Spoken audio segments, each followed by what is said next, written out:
Ever wondered why Pharaoh commanded the Hebrew boys to be thrown into the Nile? Not the streets, not the desert, not any river, the Nile. In ancient Egypt, the Nile wasn't just water, it was a god. The Egyptians were deep in love with the Nile. We're talking full-on temples, hymns, offerings, priesthoods, festivals, the whole works. Stay with me. Because this water wasn't just water, it was literally the source of life in a desert nation. Everything depended on it. Food, because annual flooding brought rich back silt, which meant instant fertilizer. Water in a desert nation. Transportation, fishing, papyrus for paper, even the calendar was built around this flood cycle. And here's where the logic starts to build. The Egyptians worshipped a deity called Hapi, the spirit of the Nile's flood. Hapi was the god of the Nile's yearly flood. He was depicted as a chubby dude with blue or green skin, big belly symbolizing fertility, and sometimes breast because the river nursed Egypt. They called him Lord of the Fish and Birds of the Marshes. Every year during flood season, priests offered food, flowers, and mini boats into the river. Pharaoh himself would throw a scroll of thanks into the water. There were hymns like, "Hail to you, Happy, you come to give life to Egypt. You water the meadows and you make the people live."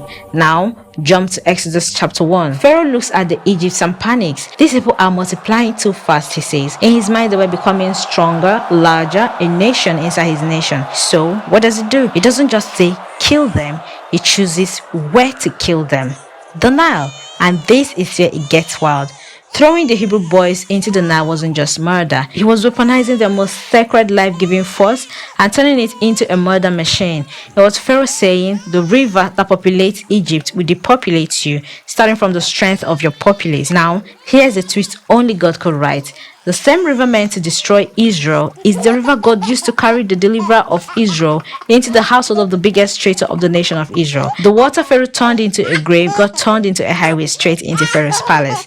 To be raised, trained, educated, prepared, nurtured inside the system built to destroy them, so he could come back and tear down that system.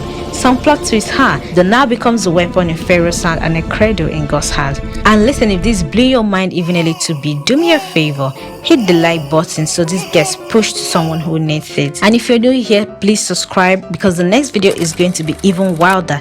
If this answered why Pharaoh chose the Nile, the next one answers the question that almost nobody asks. How did Moses survive that system? And why did God pick him of all people? Trust me, you don't want to miss that. Drop a comment too. Apparently, the algorithm likes that stuff. We're basically telling the algorithm, yes, carry this video like baby Moses and show it to more people. Thank you. See you in the next one.